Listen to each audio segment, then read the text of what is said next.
Buenos días, nos encontramos en el estudio de Periódico El Debate. Tenemos una visita de lujo, la verdad.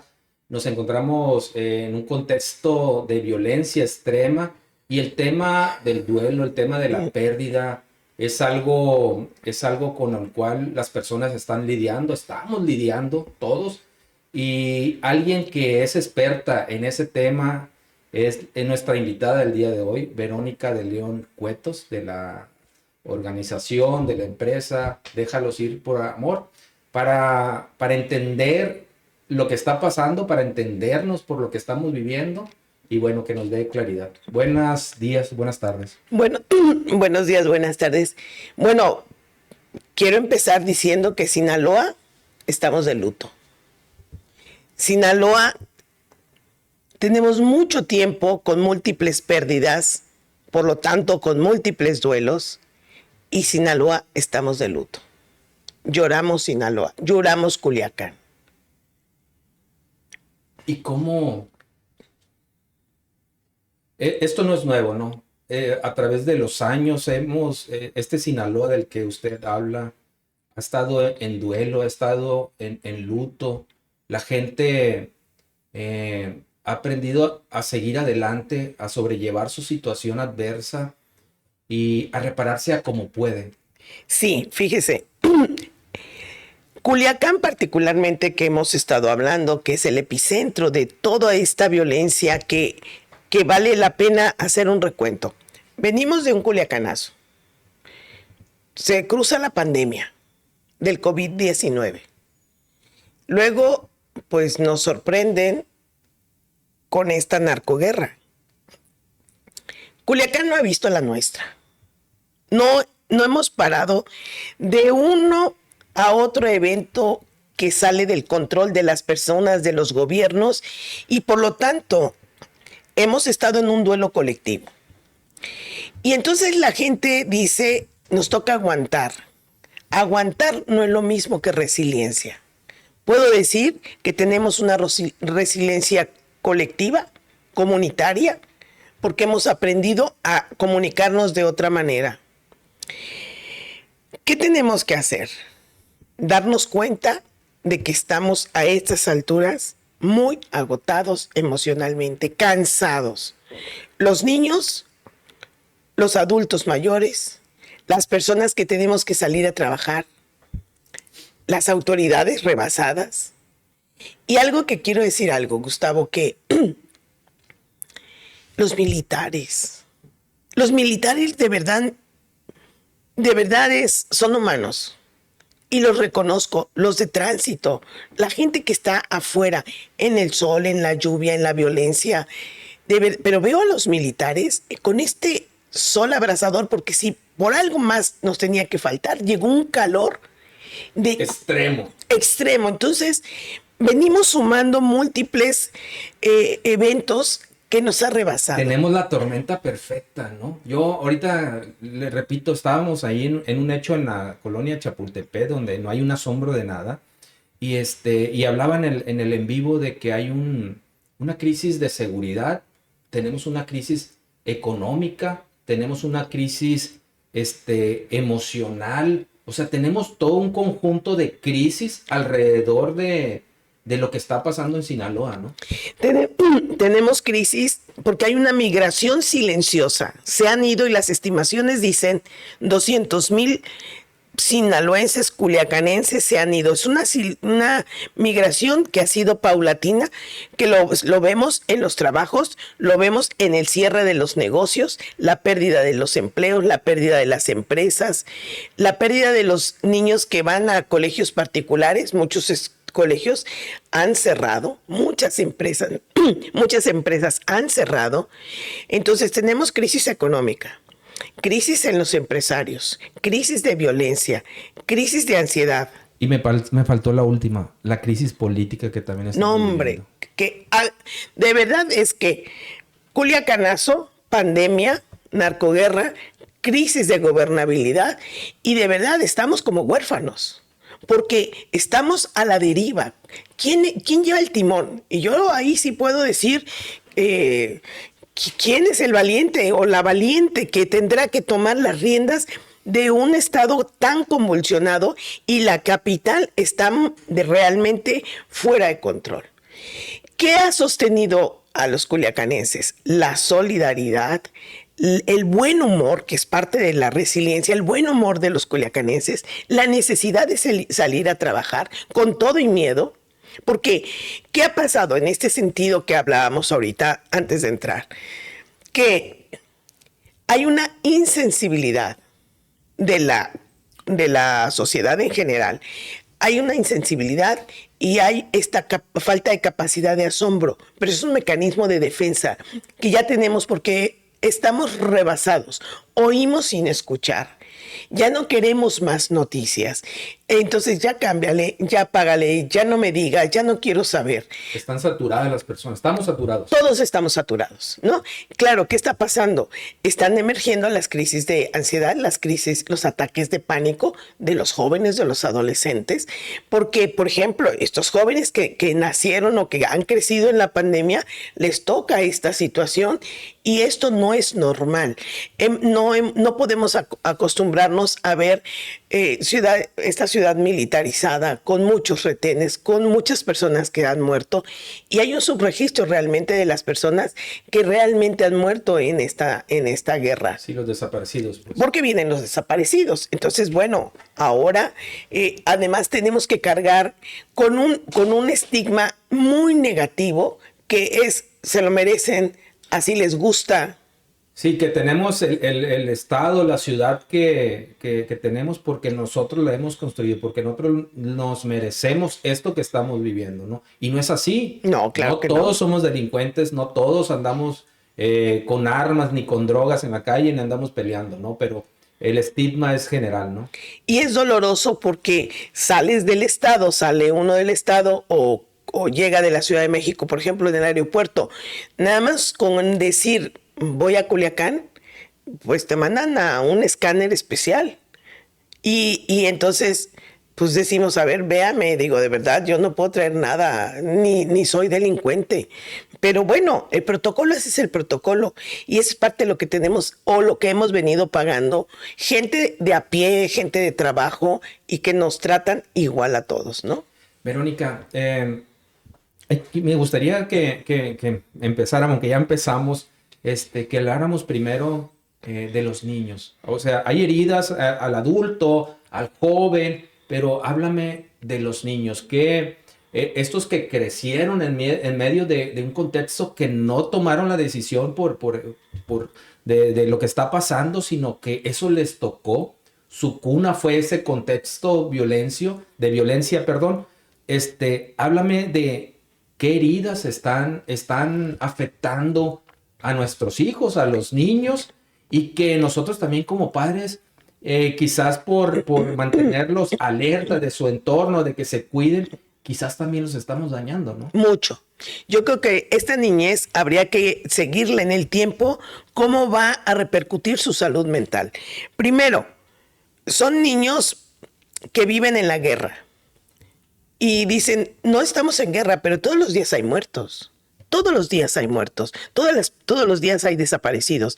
Y escuchar esto altera el estado de conciencia y el sistema de alerta de los niños está como si fuera encendido todo el tiempo. Entonces el desgaste emocional es muy grande. ¿Qué pasa? Baja rendimiento escolar, deserción escolar, bullying que empiezan a sufrir los niños y más que son los huérfanos de la guerra. La orfandad de esta guerra es altísima, porque entonces han cambiado sus estilos de vida, los han sacado del colegio, se han ido a vivir a otros espacios, el poder adquisitivo de la madre o del padre o de los abuelos, porque en muchos casos han muerto ambos padres. Entonces, estos niños de verdad están naciendo con una distorsión de la realidad, porque esto no es normal. Segundo, tenemos que hablarles desde la empatía, desde el respeto, desde el amor. Pero si estamos oyendo y bombardeados todos los días por todas las redes sociales de noticias negativas, muy lamentables, los niños tienen una alteración en su estado de conciencia. O sea, el miedo que tenemos los adultos, y vuelvo a lo mismo, el de comentar de que en un afán de uno de adulto de que hacer que su hijo se pueda proteger de su entorno, ese contexto lo estamos, si está hiperinformado el niño ya porque anda en las tabletas, el celular, en su escuela, en todos lados, prácticamente la conversación gira en torno a la violencia, ¿no? Sí. Y uno como papá viene a terminar de contribuir al problema, a informarle más, o sea, también cómo nos educamos nosotros como padres para no dañar a nuestros hijos en este entorno de violencia. Con los adultos es un poquito más diferente, porque son los proveedores los que tienen que salir a trabajar en el mejor de los escenarios, si no es que su empresa ya cerró y se quedó en el desempleo, o tuvieron que emigrar porque tuvieron un vínculo, una relación, porque vieron algo, porque lo que pasó, se tuvieron que emigrar, o se fueron los papás, y entonces se quedan los niños al cuidado de tutores o de quien puede quedarse. Ahora, si están papá, mamá en casa, ahí penosamente le puedo decir que los papás están igual que los niños de hiperconectados a la tecnología y no están presentes. Mucho de lo que está pasando con los niños es porque los papás son papás ausentes físicamente. O sea, somos presentes, pero ausentes emocional en esa conexión con los hijos, ¿no? Y ante esa ausencia no hay límites, no hay dirección, no hay comunicación, no hay diálogo. Oye, ¿cómo amaneciste? ¿Cómo te va? ¿Qué vas a hacer? Todo lo hacemos por el teléfono. O sea, no dejamos, ni los adultos ni los menores dejamos el teléfono. Entonces, ¿cómo nos vamos a comunicar? La calle está ganando, nos está ganando los niños, nos está ganando los jóvenes. ¿Por qué? Porque los adultos estamos perdiendo el tiempo en el celular. Y eso ahorita no lo notamos, pero al tiempo nos va a golpear muy fuerte. Ya cuando sea el joven, el adolescente, y que creció con esos vacíos dentro del mismo hogar, ¿no? Vacíos de autoridad, vacíos de reglas, vacíos de límites. Los límites y el amor no están peleados. Tienen que ir de la mano. Pero aquí viene algo contradictorio.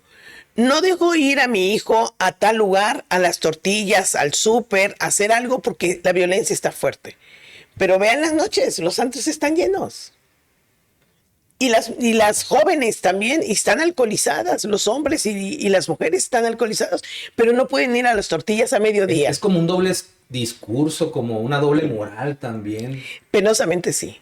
Es un doble discurso muchas veces de los padres, de no lo dejo ir, no le encargo cosas, pero en la noche sí se me van los fines de semana de antro.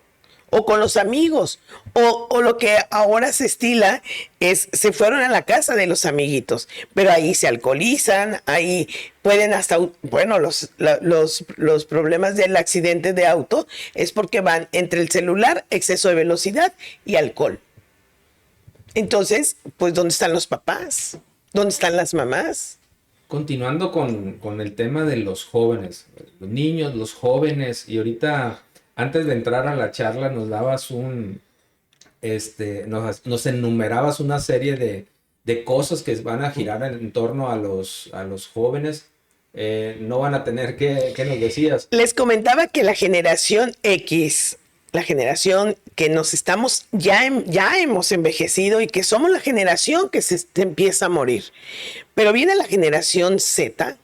La generación Z ya no escribe, tiene faltas de ortografía, es incapaz de leer un libro porque no le gusta, porque no hay una conducción, que además no le gusta. A ver, no se saben las tablas de multiplicar, ya no se las memorizan, porque ¿para qué si tengo la calculadora? No, y ahora la IA hace todo, pues. Y entonces ahora la IA ha hecho un desastre con nuestra población Z.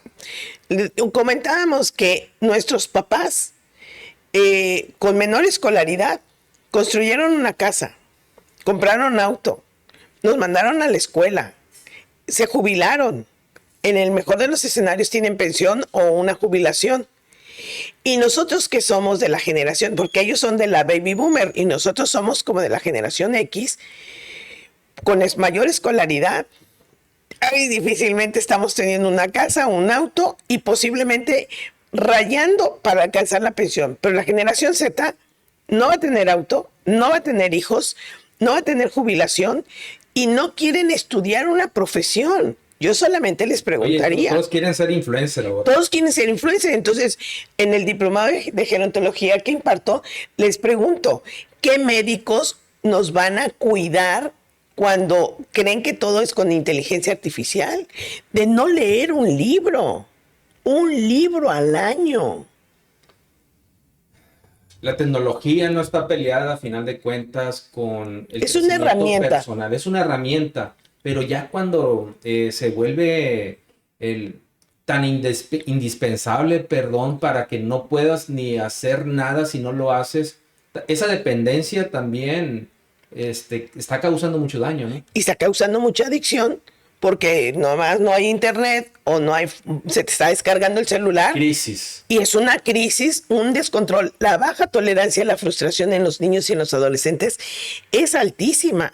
Pero si usted le dice, alza la cama, barre lo que te corresponde, alza tu recámara, pues ahí no pueden. Entonces, creo que falta más presencia, más disciplina, más empatía hacia los jóvenes. Sí es cierto, les está tocando un contexto difícil, pero nosotros les estamos allanando el camino y les estamos generando una discapacidad para poder actuar, para ser gente responsable.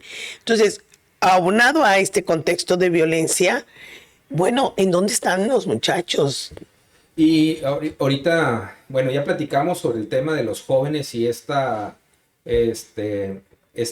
contexto adverso para ellos, pero también estamos viendo que están matando muchos jóvenes. La mayoría de las personas que andan pues peleando, que andan armados, que andan en este contexto de guerra, por así decirlo, son jóvenes. Son niños sicarios. Niños de 13 años con armas, con drogas, haciendo cosas ilícitas. Desde los 3 años, 13 años, 12 años, donde aspiran a un modelo que nos está llevando a donde estamos. O sea, son esos jóvenes. Y entonces, el bono demográfico que se gana con la esperanza de vida que es mayor, estos jóvenes, yo digo, pues antes veíamos muchos, antes de agosto del 2024, veíamos a muchos jóvenes en motos. Hoy las motos que vemos son de repartidores de comida, o son trabajadores, o son gente que usa su transporte, la moto, pero ya no está. Se limpió la ciudad de esto. De los punteros. Sí, yo creo que son muchas madres y padres dolientes. Yo quisiera preguntarte si estos jóvenes que ahorita están peleando, a final de cuentas, son la consecuencia de esos vacíos en sus casas, de ese que estar idolatrando a otros personajes, y además que han venido creciendo también en un ambiente de violencia. Ellos Sí. también son víctimas, por así decirlo, de haber nacido y crecido en este ambiente de violencia. Y para ahí va esa es mi reflexión, pero para la otra pregunta. Entonces, ¿qué nos depara para la próxima generación de esto que estamos construyendo, no? Estos jóvenes que están peleando, que están guerreando en estas dos fracciones, los estamos perdiendo. O están quedando con graves problemas de salud mental por la droga, por la exposición a la violencia, o han muerto y seguirán muriendo estos jóvenes porque aspiran a un modelo imitando personajes nocivos y donde el problema de la salud mental está ausente del cuidador de la salud. ¿Qué vamos a hacer con estos jóvenes? ¿Qué vamos a hacer? ¿Cómo? ¿Quién los orienta? ¿Quién los enseña? ¿Qué enseña en la escuela? ¿Qué enseñan en la casa? ¿Qué estamos enseñando como sociedad a estas jóvenes donde podemos mostrarle otras alternativas para poder ser productivos, para salirse de la delincuencia? ¿Qué les ofrece el Estado? ¿Cuántas canchas de deportes? ¿Cuántos campos? ¿Cuántas áreas de recreación disponibles para poder asistir? O sea, ¿cómo se antepone, pues, ellos están creciendo así, pero ¿qué se está haciendo, no? Es lo que estás criticando tú. Sí, porque a mí me parece que si bien es cierto, pero ¿qué les ofrecemos a los jóvenes? ¿Dónde está una biblioteca, un área recreativa, áreas de deporte? ¿Cuántas canchas disponibles? ¿Cuántos parques saludables hay? Alumbrados, limpios, verdes, con mantenimiento. ¿Qué estamos haciendo como Estado? ¿Qué estamos haciendo como adultos? ¿Qué estamos haciendo como sociedad, como organismos sociales a los que, uno de ellos a los que dirijo? ¿Qué les estamos ofreciendo a los jóvenes? Entonces, hay una crisis en ellos. ¿Por qué podríamos sugerir? ¿Por qué se han metido en este ambiente de ilícito? Porque vienen de muchos vacíos, de múltiples pérdidas, niños abandonados, niños maltratados, niños no deseados. Muchos de ellos nacieron porque pues, nacieron, pero no son niños deseados. Son expulsados de su familia, porque dentro del núcleo familiar muchos de ellos vienen de violencia. Papás ausentes, papás divorciados, papás con adicciones, ludópatas, gente que se fue y que los deja pequeños a la deriva. O sea, mucho de esta población joven que está en el ámbito de lo ilícito, pues vienen de muchas carencias económicas, sociales, educativas. Tienen hambre. Como usted dice, son consecuencia de algo, ¿no? Pero incluso con duelos que vienen arrastrando de pérdidas en su casa, ¿no? Vuelvo a lo mismo. Son jóvenes, pero fueron niños y muchos de ellos vienen arrastrando vacíos que nadie los llenó o los llenaron a como pudieron. Y podríamos decir que son múltiples pérdidas que lo estamos viviendo todos como sociedad. Estamos perdiendo la tranquilidad, estamos perdiendo el sentido de comunidad, de trabajo. ¿A dónde los vamos a poner a trabajar? Estamos perdiendo el ingreso a las escuelas. Hay un duelo de salud física, de salud mental. No tienes trabajo, no tienes ingresos. No tienes ingresos, pues, ¿cómo vives? ¿A dónde vas a rentar? ¿O cómo vas a comprarte tu ropa? ¿O qué vas a hacer? Todos, en general, tendríamos que estar preocupados y ocupados para qué va a pasar con esta generación que está lastimada por la guerra. Esta población joven, ¿qué les vamos a ofrecer? Desde su casa no les están ofreciendo un techo, un lugar seguro, un lugar cómodo, un lugar amoroso donde puedan llegar y compartir con papá y con mamá si son divorciados. Y la mamá tendrá que salir a trabajar para llevar el sustento. Y son niños que se andan criando solos y la calle los está ganando. Lo está creando el teléfono, el iPad. Así es. Los videojuegos, pues, y videojuegos de violencia, ¿no? Claro. Y además, pues lo que vemos muchas veces en redes o en televisión, cada vez menos televisión, pues vemos series que están vinculadas con algo que estamos criticando todo el día. Ahorita hablábamos, hay realmente una doble moral, doble discurso, ¿verdad? Y para sanar, yo entiendo, no sé qué opinas tú, tenemos que hablar de las cosas que nos duelen, Claro. de los temas que son de fondo y no solamente que se queden en discurso, ¿no?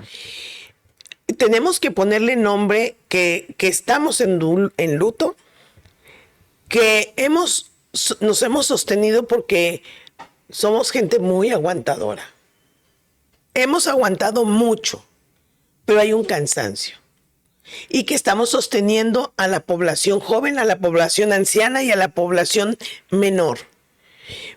Con todo y nuestras limitaciones, estamos haciendo muchas cosas. Creo que nos falta amor, nos falta empatía, nos falta respeto, nos falta ser más solidarios. Lo que pasa en la ciudad no es que no me importa, claro que me importa y claro que me afecta. Porque hoy las actividades, se han alargado un poquito los horarios. En algunos lugares que se han atrevido a recorrer sus horarios 9, 10 de la noche, pero pues seguimos perdiendo negocios. Y entonces hay muchas pérdidas que no se ven. Voy a poner un ejemplo. Yo soy muy perruna, a mí me encantan los perros. Los amo. Pero con esta migración silenciosa de mucha gente que se tuvo que ir sin previo aviso, sin avisarle a nadie, dejaron a sus mascotas, dejaron a sus perros, a sus gatos, a sus aves. Al principio de esto se se dio a la noticia que muchos animales exóticos estaban muriéndose de hambre porque se quedaron encerrados. Sí. O sea, esas pérdidas que son invisibles, pero sí se está perdiendo.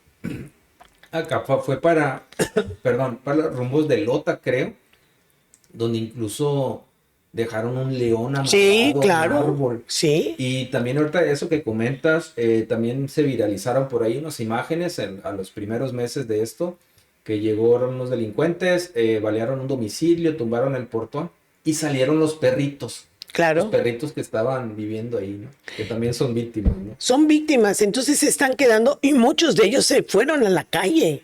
Se escaparon porque se quedaron sin comer, sin tomar agua, sin nada. Entonces, múltiples pérdidas muy pequeñitas que nos vemos, por ejemplo, desde gente que iba a hacer una caminata, perdió la rutina de hacer la caminata por el riesgo de no salir. No está en ninguna actividad ilícita, pero ya no puede, perdimos la rutina. Perdimos la seguridad de salir a tomar un café. Ahora, muchos de los negocios que tenían cenas, ofreciendo cenas, pues se fueron. Comidas o desayunos. O desayunos. Las fiestas se fueron a desayunos o comidas. La ciudad y las personas se adecuaron a las características de cómo ha evolucionado esto, ¿no? Así es. Y ahora, ¿qué hacemos los adultos que nos toca preocuparnos por tener llevar un sustento, llevar comida a la casa? Esos adultos que de la noche a la mañana se quedaron sin empleo, o que si tienen su empresa que se disminuyó por completo, Sí. ese ingreso. ¿Cómo le hace ese adulto, papá o mamá, para mantenerse de pie, que el dolor no los quiebre, seguir adelante? Porque a final de cuentas está el hijo adolescente, el niño que... O nuestros papás o y los nuestros menores. papás, sí, ¿no? sí, que nos necesitan. Pues, ¿cómo le hace uno para no quebrarse? Uno, ir a terapia. Hacer terapia grupal. Disminuir redes sociales. Comunicarse más con sus hijos. Tener una rutina cerca a casa que me permita hacer algo juntos. Evitar el alcohol. Evitar las drogas. Creo que eso es una tarea que como adultos tenemos que cuidar a nuestra juventud. Tenemos que promover trabajo en equipo. Trabajo dentro de la casa. A ver, usted hace esto, usted hace el otro, porque todos tenemos que contribuir al bienestar de la casa. En ese ejemplo, tenemos que contribuir para que la casa funcione porque todos sumamos.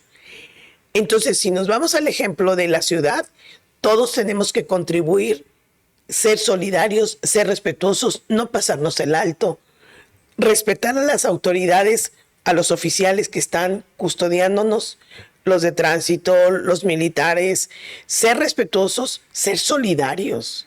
Creo que nos hace falta empatía, nos falta ser respetuosos con las personas de cualquier edad. Fíjese, nuestros ancianos la están pasando mal. Y las personas con discapacidad auditiva, visual, motriz, también son personas que dejaron de hacer actividades que las llevaban sus familiares porque no podían salir. O por seguridad o por economía dejaron de hacerlo. Claro. Entonces, ahora hay un confinamiento en casa por falta de recursos. ¿Qué está pasando? Que aunado a esto, ha aumentado el índice de suicidios en hombres. Porque ¿cómo vamos a salir de esta situación? Entonces sí creo, mayor comunicación, mayor amor, mayor empatía, comunicarse entre todos, hacer comunidad entre los vecinos. Esa es la fórmula general como para que el dolor no nos duela tanto. Tenemos que llorar el dolor. Tenemos que hablarlo. Eso de aguantarse, No. eso de que los hombres no lloran y que... Yo promovería que los hombres lloren. Mire, siempre se los pongo de ejemplo. A ver, A las mujeres se nos facilita llorar donde sea, con quien sea y como sea. Podemos llorar con una amiga, con una desconocida, ay, me pasa esto y lo podemos hacer. Y siempre les pregunto, y lo tengo en un TikTok, y a usted le pregunto, ¿cuántas veces ha visto llorar a su mamá? Poco. ¿Y a su papá? Poco, pero quizás un poco más. Va, a lo mejor usted es de los afortunados, pero generalmente las mamás lloran mucho más. Que papá no llore no es normal. Mi madre, bueno, voy a hablar de mi madre, viene la sierra de Durango, vivió un tema fuerte allá, desde muy joven se vino acá a Culiacán y ya no regresó, ¿no? Y tuvo que ser fuerte, Tuvo que ser fuerte. pero ser fuerte cansa. Tenemos que bajar ese nivel de estrés, porque entonces tengo que ser fuerte, tengo que aguantar, y aguantar no es ser resiliente. Tenemos que darnos permiso y hacer comunidad. Y debo decirles que yo en los grupos terapéuticos he invitado a señores a hacer terapia grupal de hombres. No estoy hablando de muchos, son de 3 a 5, y se permiten llorar sus dolores. Y llorar en grupo autorregula, autosana, y decir, qué bueno que pude llorar, qué bueno que me pude liberar de todo esto. Es como una descarga, ¿no? Totalmente. Y fíjese, el proceso de duelo, el centro del proceso de duelo es la tristeza. Y la tristeza, ¿cómo la podemos transformar? A través del llanto. Y siempre les digo en las clases, llorar es como berrear, es como gritar, es como liberar, es como vaciar hasta quedar exhausto de llorar. Cuando uno llora y se da cuenta de estas lágrimas largas que nos escurren, nos permite liberar el dolor.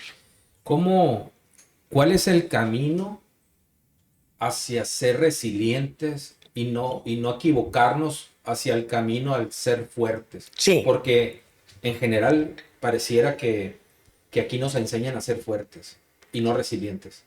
Yo creo que uno de los caminos es pedir ayuda cuando no puedo solo. Manejar el buen sentido del humor. El sentido del humor nos hace reírnos y nos hace encontrarle el lado positivo a las cosas. Nos permite ser flexibles con el que las cosas no salen siempre como uno quiere. Ser respetuoso de los tiempos y de las formas y de las características de la ciudad, de las personas. Ser de alguna manera más empático. Si puedo ayudar, estoy. Si mi presencia estorba o genera conflicto, ni me ofendo y me puedo tomar una sana distancia. Hablar al 911 cuando sé que hay algo irregular cerca de mí, un incendio, alguien que está pidiendo ayuda. Por ejemplo, el otro día, en este sentido, pedir ayuda y algunas veces hasta ofrecer ayuda. Déjeme decirle, yo venía en la noche manejando y vi a una pareja que se les había ponchado su llanta. Me estacioné adelante, me bajé con el celular, les dije, ¿puedo ayudar? ¿Puedo llamarle a una llantera móvil que pueda venir? Y me dijeron, ¿no nos va a hacer daño? Le dije, perdón. O sea, ese es el nivel de estrés que está teniendo.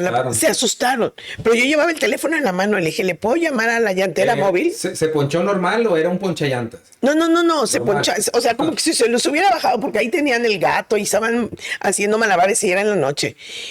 Y me dijeron, no, gracias. Le dije, le dejo el teléfono de la llantera móvil por si necesitan. No pudieron recibir la ayuda. Yo creo que tenían mucho miedo. Bueno, pues dije. Es que cada quien tiene su capacidad para soportar lo que enfrenta. La misma situación, usted la puede vivir de una forma, yo de otra. A mí que me ha tocado ver cosas, estar en un ambiente de contexto de policías, de militares, o sea, me ha tocado, pero hay personas que no. Y son muy susceptibles a y se cierran. Cualquier cosa. Se cierran. Atacadas, pues. Claro, entonces se sintieron invadidas. Entonces, pues sí, digo, esa experiencia no me va a limitar a seguir haciendo, si puedo, a una llantera móvil, yo le llamo si gusta y que venga y ya, ¿no? Sí, pero ese hecho que me pasó no me va a limitar a que siga ofreciendo la ayuda si es necesario.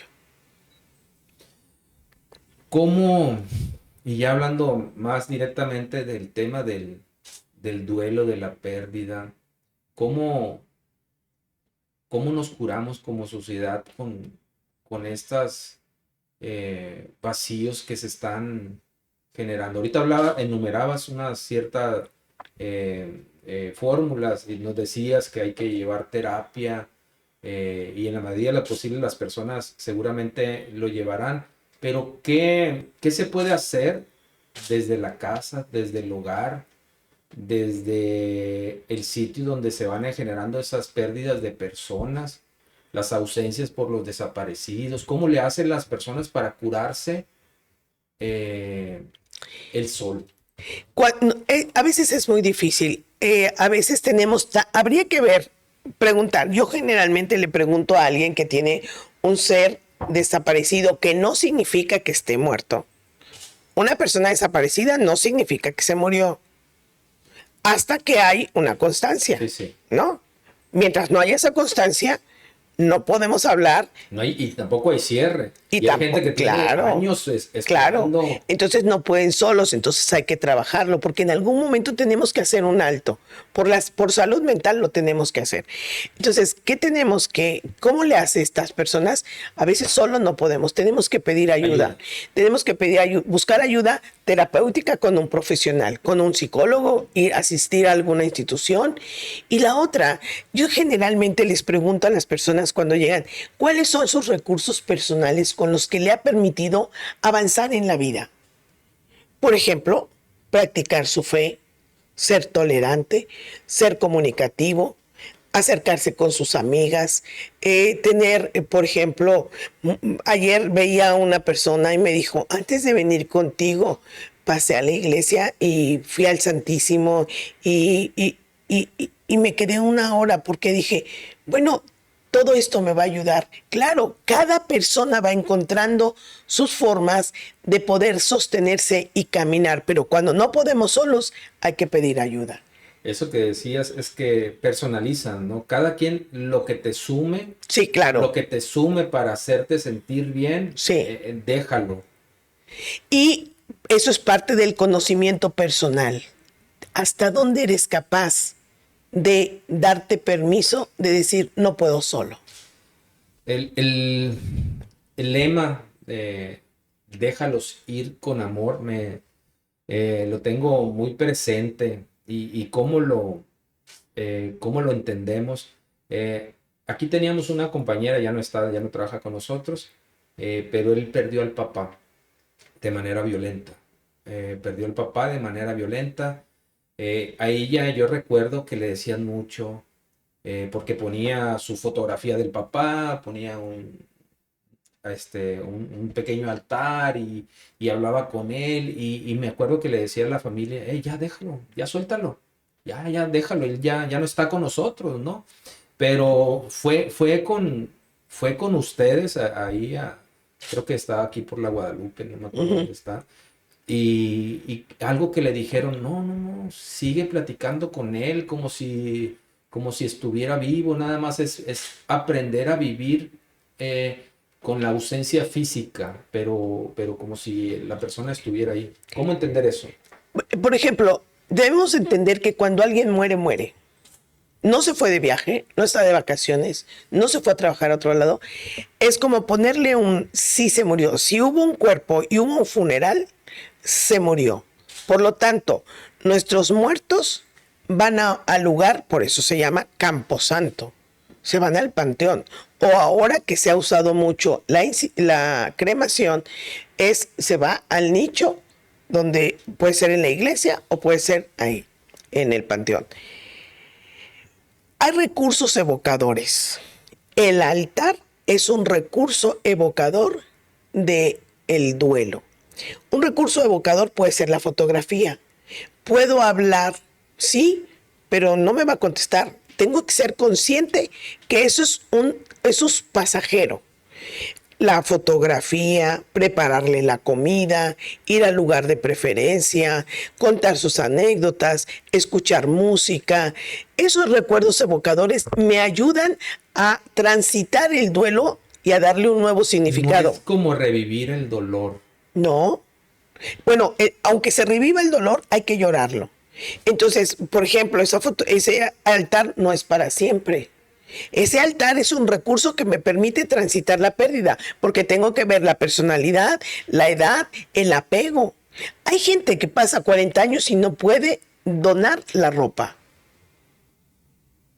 de su ser querido. Del apego que tiene. Claro, y no puedo deshacerme de lo mínimo que tenga de la persona, ¿no? Y eso es un apego ansioso que le va a generar mucha ansiedad y entonces empiezas a somatizar porque el duelo te va a afectar a nivel físico, a nivel mental, a nivel espiritual y a nivel de comportamiento. O sea, la clave es como siempre, nunca perder la conciencia de que está bien que tengas tu altar, tu fotografía, tus artículos y todo eso, pero que forma parte de un proceso. Forma parte de un proceso. Y entonces, la vida y la muerte van de la mano. Todos los que tenemos vida nos vamos a morir. La ventaja es que no sabemos ni cómo ni cuándo. Yo no sé si cometí un error. Yo en una de las charlas de mi hijo, y porque le tocó ver cosas que un niño en aquel entonces tenía 7, 8 años, no debería ver, ¿no? Claro. Sobre temas de muerte, pero hay una... De muerte violenta. De muerte violenta, pero hay una hiperexposición en nuestro contexto y no podemos hacer nada, ¿no? No pueden vivir en una burbuja. Y recuerdo que platicamos de la muerte. Hijo, es que, o sea, tu mamá va a morir, pues, o sea, yo voy a morir, tus abuelos van a morir, pues, hay que entender y abrazar la vida. Entonces, mi hijo es más emotivo y terminó llorando. Entonces, claro. Yo no supe si esa charla con mi hijo en aquel entonces, 7, 8 años, fue la correcta o no, ¿verdad? Habría que preguntarle ahora cómo está. Porque sí, a veces la sensibilidad de las personas hace hasta dónde me puedo aproximar. Pero le dijo una realidad. Sí, se asustó seguramente porque pues se acababa de ver un suceso de esa naturaleza y decirle que papá y mamá también se van a morir.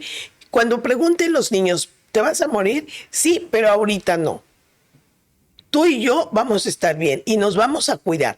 Y una de las cosas que, sumando a lo que creo, el autocuidado, cuidar de las redes sociales. ¿Quién vigila a los hijos? ¿De qué están viendo? ¿Cuántas historias trágicas? Porque cayeron con gente pederasta o con trata de blancas, o cuántas niñas, cuántos jóvenes, cuánta gente se dejó llevar porque pues detrás de esa pantalla hay una red de traficantes. O sea, también están expuestos los niños y tenemos que atender que las jóvenes y los jóvenes están corriendo muchos riesgos porque afuera en la calle se los están llevando. Y déjeme decir algo. Ahorita que decía que estamos de luto, el doctor Robert Neymeyer, que es un autor a nivel internacional sobre el manejo del duelo, dice que por cada persona que muere, en promedio hay 128 dolientes. Por una persona que muere, 128 dolientes. Por el número, póngale el número. Indirecto, el tío, exacto, el sobrino, exacto. todo, el amigo también. Así es. ¿No? 128, ¿por qué número se está dando las estadísticas? ¿Qué número de personas? Porque además siempre hacen cuentas de las personas que murieron y las pérdidas no solamente son por muerte de un ser querido, la pérdida del trabajo, la pérdida del empleo, la pérdida de la empresa, la pérdida de la vivienda porque no tuve para pagar la hipoteca, la pérdida que saqué al niño del colegio y ahora lo mandé a otro colegio o a otra escuela pública, etcétera. O sea, todos estamos de luto porque estamos viviendo muchos dolores al mismo tiempo. Muchas empresas cerraron porque no hay manera de sostener a los empleados o se redujo de tal manera la plantilla y aumentó en el trabajo teniendo un mismo sueldo. Pero eso es mejor que nada. Entonces, ¿qué tenemos que hacer? tenemos que seguir comunicándonos y exigir a las autoridades que hagan su trabajo. Que cada quien haga lo que le toca. Que a cada quien haga lo que le toca, ni más ni El menos. político que haga su trabajo, el policía, el elemento de seguridad. Claro. Nosotros como padres, como papá y mamá en la casa también lo que le toca, ¿no? Claro. Y también que los niños, los hijos...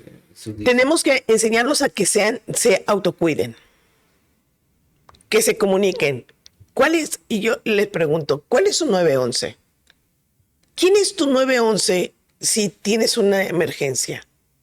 Hay que saber qué hacer. ¿A quién le llamas? ¿A papá? ¿A mamá? ¿A tu hermano? ¿A tu hermana? ¿A tu tía? ¿A tu abuela? ¿A quién le llamas? ¿Quién es tu 911? ¿Su 911 de seguridad o emocional? También. Por ejemplo, un día le pregunté a una señora, ¿quién es su 911? Me dijo, yo me pongo a rezar. Prendo el cirio y me pongo a rezar. Es un 911 y se vale. Entonces, tenemos que saber quién es nuestro 911.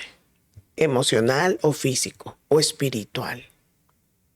¿Qué hacemos? Yo creo que nos falta mucho más espiritualidad y menos religiosidad.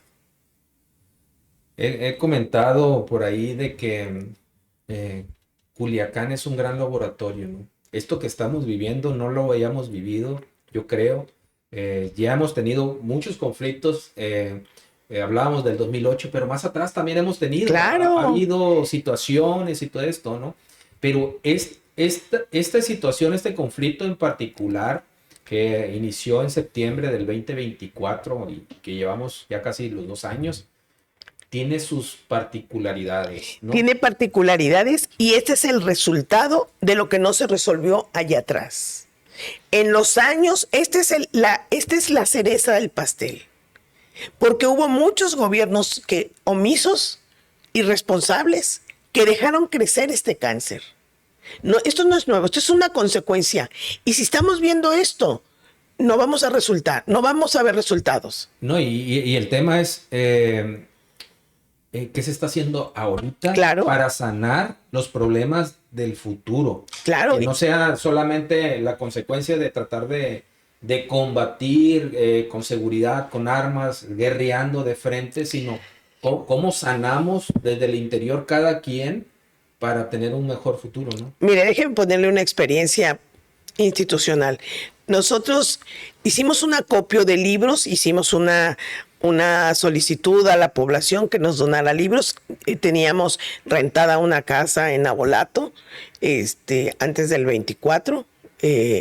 Queríamos hacer una biblioteca con actividades lúdicas, donde la gente llegara, los niños, sobre todo los niños y los adultos. ¿En qué parte de Abolato? En el mero centro, en el mero centro, para que la gente pudiera llegar caminando, bajándose el colectivo e irse caminando. Instalamos todo. Precaria la situación porque teníamos por ahí muchas cosas donadas, pero pudimos instalarlas. Y un día me dijeron, ¿tú estás loca? ¿Quién va a ir a la biblioteca? Y le dije, ¿qué quieres? ¿Que venda armas? El libro es un arma. Si tú enseñas a los niños, le dije, yo no sé cuánta gente, yo fui muy entusiasta en decir que íbamos a poner en la biblioteca actividades lúdicas, talleres, proyección de películas, muchas actividades. ¿Sabe qué nos pasó? Cuando recién acabábamos de instalar todo, estábamos haciendo las invitaciones para poder hacer la inauguración. Nos las vandalizaron y nos rompieron todo. Todo. Hasta le hicieron un hueco a una pared. ¿Pero fue por dañar o fue por dañar? Por robar. No, porque los aires que estábamos a punto de instalar los rompieron. El refrigerador que tenía lo martillaron. Fue por dañar. A alguien no le interesó. Y entonces yo honestamente yo no puse denuncia. Entendí, pedí un camión de basura y todo eso se fue a la basura. Libros destrozados, aires acondicionados martillados.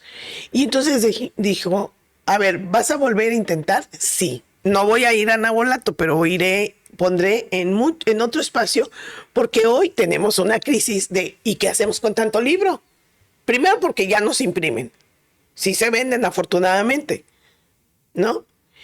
Pero, ¿y qué hacemos con tanto libro? Yo sigo con el acopio de los libros. porque en algún momento voy a tener el espacio para poder poner una librería donde la gente vaya por el gusto de leer un libro, por el gusto de leerlo, de pasar las páginas. Y si son jóvenes y niños, mucho mejor. Lo voy a volver a intentar. Esa experiencia fue traumática, ¿eh? ¿Y cómo le hace usted para sanar? A alguien que le toca sanar a las personas, a usted o a su equipo de especialistas que le toca sanar a las personas, ¿cómo le hacen para no convertirse en una esponja, ¿no? Primero tenemos la obligación y la responsabilidad de tener un proceso terapéutico. Cuando tenemos un asunto muy personal que nos puede afectar y poder seguir cuidando nuestra salud mental, es atendernos con nuestro propio terapeuta. Uno. Segundo, me gusta andar descalza. Y siempre pongo algo y le voy. A mí también me gusta estar descalzo. Claro, porque su naturaleza se lo está pidiendo. Imagínese, cuando construimos una vivienda, el ingeniero o el arquitecto saca una varilla a tierra. ¿Cierto? Sí, para conectar. ¿Y para qué sirve esa varilla? Para la descarga. Sí. Nosotros, cuando estamos tan cansados, dicen, ay, me quiero quitar los zapatos. Instintivamente queremos hacer tierra. Tú cargas a una mascota y la abrazas y la cargas, él descarga porque está directamente en la tierra. Hoy tenemos muchos zapatos de plástico. Las gomas, los tenis, nos impiden tener contacto. Caminar en la arena, caminar en la playa, irte al mar, ir a nadar, bañarte con agua fría, darte tu baño de agua fría, así como un ritual. Bañarme y este es mi momento de poderme refrescar, limpiar, estar conmigo, escuchar música, comunicarse con Dios. A mí me encanta hablar con Dios. Y fíjense, hay un poema que me encanta de Jaime Sabines. Me dice, me encanta Dios. Es un viejo barbón, cegatón, que a veces le gusta jugar con nosotros. Juega como a los soldaditos. Me gusta la poesía, me gusta la lectura, me gusta la música. Por ejemplo, ya llegando a la tercera edad, bueno, pues hay que oír la música con la que crecimos y ver la evolución de cómo hemos venido transitando. Yo soy muy musical. Me gustan las películas, me gusta conversar, me gustan las plantas. Y por ejemplo, me gustan las mascotas. He adoptado 2 en situación de calle. Hemos tenido muchos perritos. Sí. Ahorita el único que tengo ahorita se llama Domingo, que lo quiero mucho. Es un genio porque quien ha estado, válgame, en la calle, cuando llegas a una casa, le cambia la vida. Entonces, cada uno hace muchas cosas, otra gente hace meditación, otra hace ejercicios de respiración, andar en la naturaleza.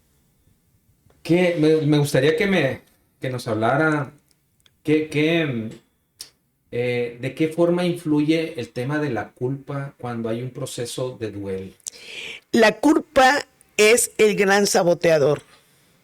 Generalmente la culpa es como un obstáculo que no te permite ver lo que sí hiciste, lo que tenías con lo que podías en ese momento. La culpa no te deja ver, no te deja actuar, te martiriza o te victimiza. La culpa tenemos que trabajarla porque a veces es un monstruo invisible que no me permite disfrutar y que no me permite poder disfrutar a las personas que tengo a mi alrededor o poder soltar a la persona, soltar para sostener a la persona que se murió, a la persona que atendí. O la culpa por el divorcio, o la culpa por el abandono, o la culpa por decir no. Entonces tenemos que decir, ¿la culpa para qué me sirve? La culpa no sirve. La culpa es un gran obstáculo para tu desarrollo personal. Y entonces, ¿qué hago con la culpa? Mandarla de vacaciones. Y es como reconocer, me equivoqué, sí, pero ahí te dejo y yo tengo que seguir adelante. Claro, o decir, me equivoqué, o no pude, o hice esto. Es cuando alguien llega a la consulta y me dice, siento culpa. A ver, cuénteme qué sí hizo. me narra todo lo que sí hizo. Y esa es una parte de decir, ¿se da cuenta? Ahora dígame lo que usted hubiera querido hacer, pero en ese momento ni tenía los recursos, ni podía hacerlo. Y me dijo, no, ya me di cuenta que sí hice demasiado. Es reconocer mi capacidad de actuar. Lo que hice, lo hice con conciencia, y lo que no hice, pues no lo hice porque no pude, porque no tenía, o porque no me alcanzó. Hice lo mejor que tenía con lo que podía en este momento. Pareciera que nos aferramos al dolor y a la culpa. Claro, estamos acostumbrados a la victimización. Estamos acostumbrados, es como muy rentable ser víctima. Y nosotros somos 100% responsables de lo que decimos, actuamos y pensamos. Nadie. Nosotros somos los únicos responsables y somos el resultado de nuestras decisiones. ¿Y qué es lo que visualiza para las personas de Culiacán? Si este proceso que vivimos con tanto dolor, con tanta pérdida, seguimos así, seguimos igual, seguimos un año, no sabemos. No quisiera dar fecha porque nadie la sabe, sí. Pero si continuamos así y sin continuar tratándonos ese dolor y esa pérdida en general, ¿no? Y en particular que los niños que perdieron a su papá, a su mamá, pero ¿cómo nos visualizan? Yo he recomendado mucho, salgamos a la calle, ganemos nuestras calles. Tenemos que ir de la mano atendiendo los protocolos de seguridad. Esos no nos los podemos saltar. Tenemos que atender las indicaciones que hay. Por ejemplo, si nos toca un retén, pues nos toca un retén. Ellos están haciendo su chamba. Y no desesperar, ni no tocar el claxon, no hacer. Tenemos que atender. Y yo sí creo. Hay una frase que la oigo mucho y dice, somos malos buenos. Pues vamos a la calle. Ganemos los espacios de recreación, los jardines, el botánico, ya empieza a haber más gente. Entonces, ganemos nuestros espacios. ¿Cómo?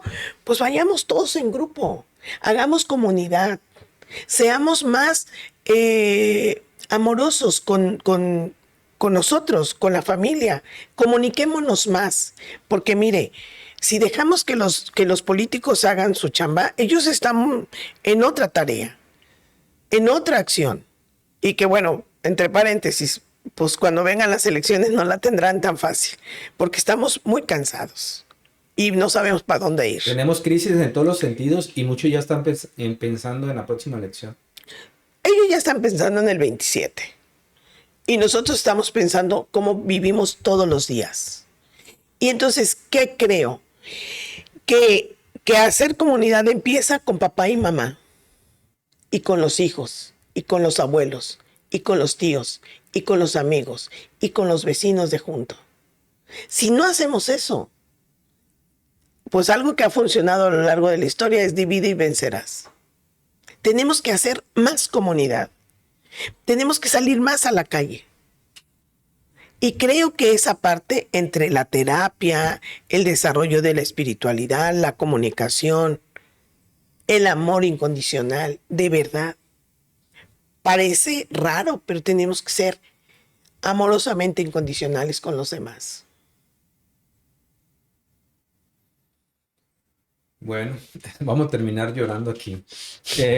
Ahorita ya para ir cerrando, y no quería sin que hablar un poco, porque tengo por ahí escribo una columna, ¿no? Y una de las que más se ha leído es una que hablé de lo que está pasando al interior del ejército. Ahorita usted comentaba, ¿no? De los militares, el cansancio, el sol, quizás hasta los sueldos que están ganando, ¿no? Que trabajan a la distancia de y que están dejando a la familia, claro. La crisis emocional. Y lo escribí por un caso particular que pasó en Lázaro Cárdenas, donde un militar agobiado terminó con su vida, ¿no? Es un tema delicado, es un tema sensible y de lo que poco se habla. Y eso se llama síndrome de burnout, el estrés crónico. Culiacán tenemos burnout porque estamos cansados física, mental, emocional, económica, políticamente estamos muy agotados. Y de verdad, desde este espacio, mi reconocimiento y mi agradecimiento profundo para los militares, para todos los de la guardia, para todos los de tránsito, para todos los policías que exponen su vida todos los días y que hay gente que los está esperando en su casa.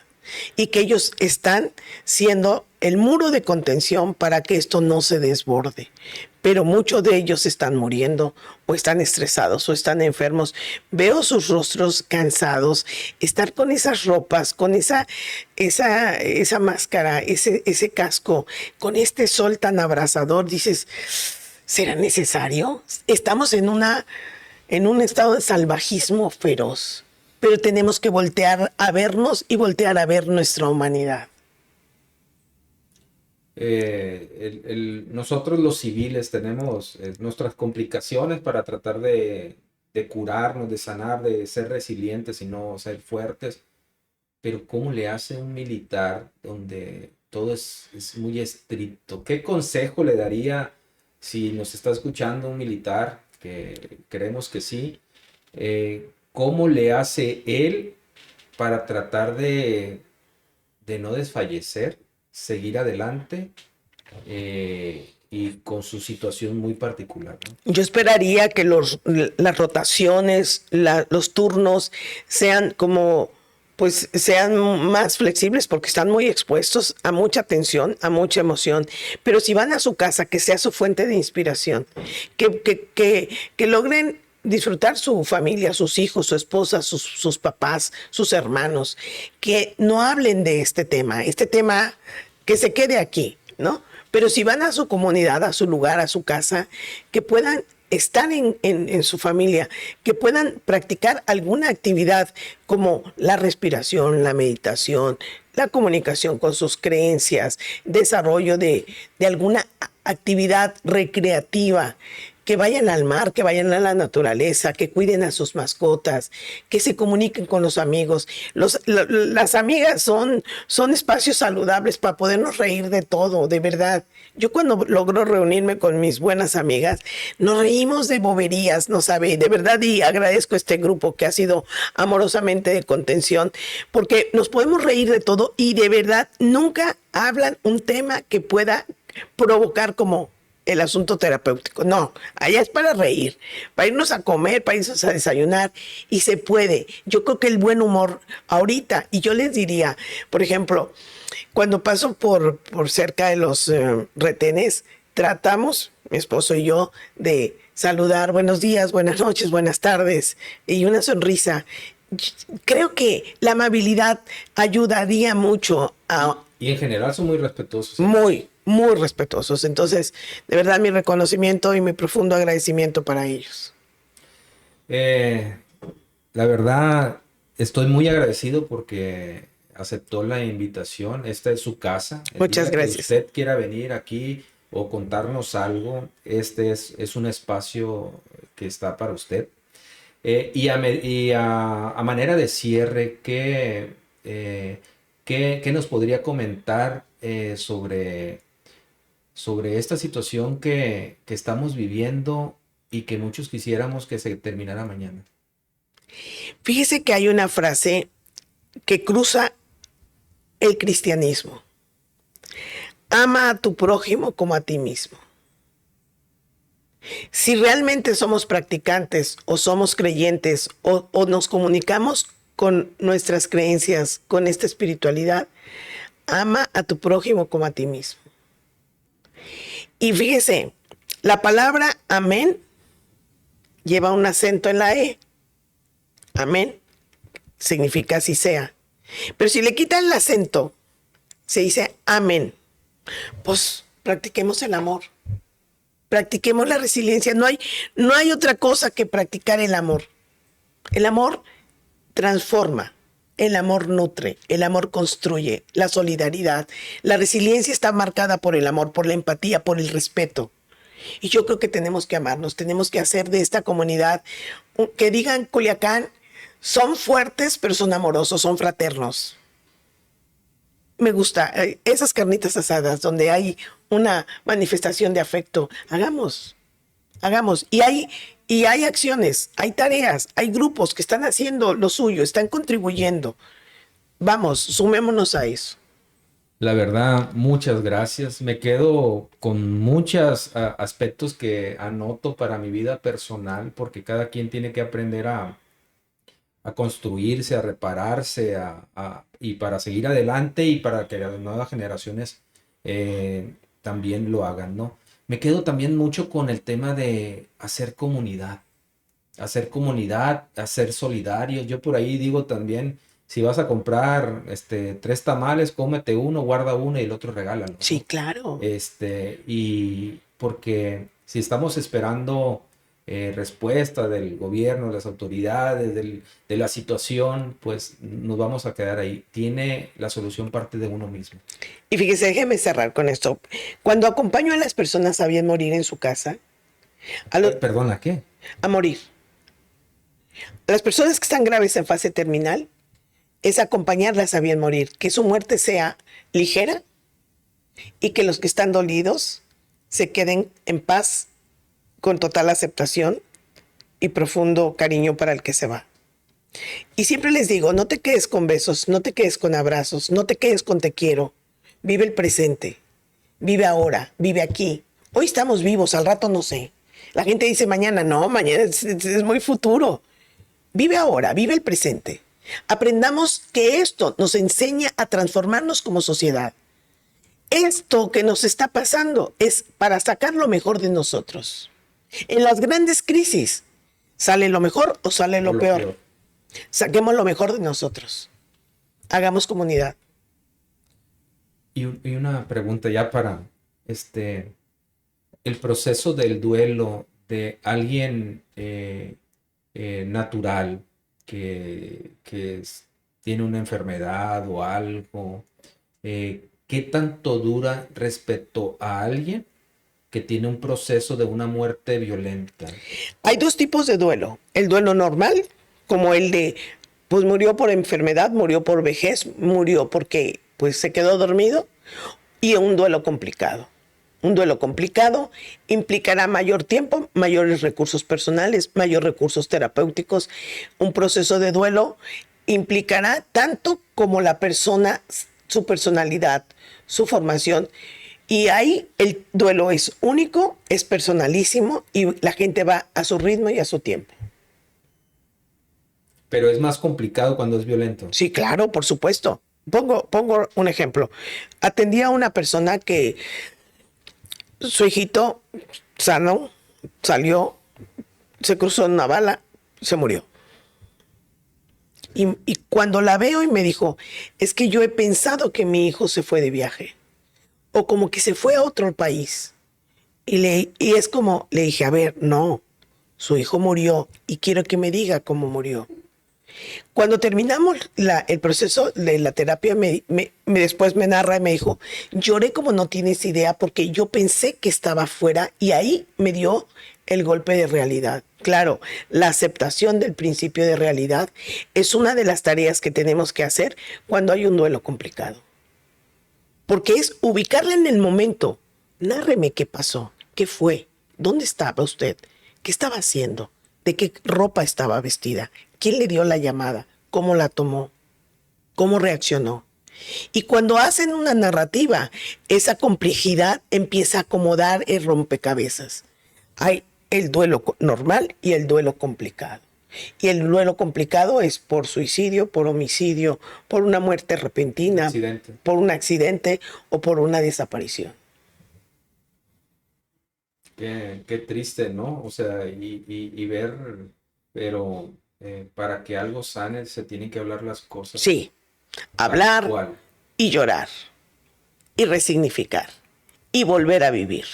Porque todos los días todos tenemos pérdidas. Y todos a lo largo de la vida hemos tenido múltiples pérdidas y tenemos que reinventarnos dándole un nuevo significado a la vida, volver a sonreír.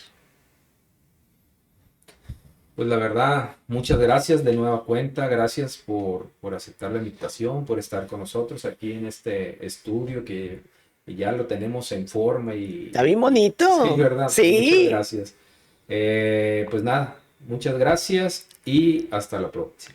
Gracias a ustedes por la invitación y con todo cariño estoy aquí.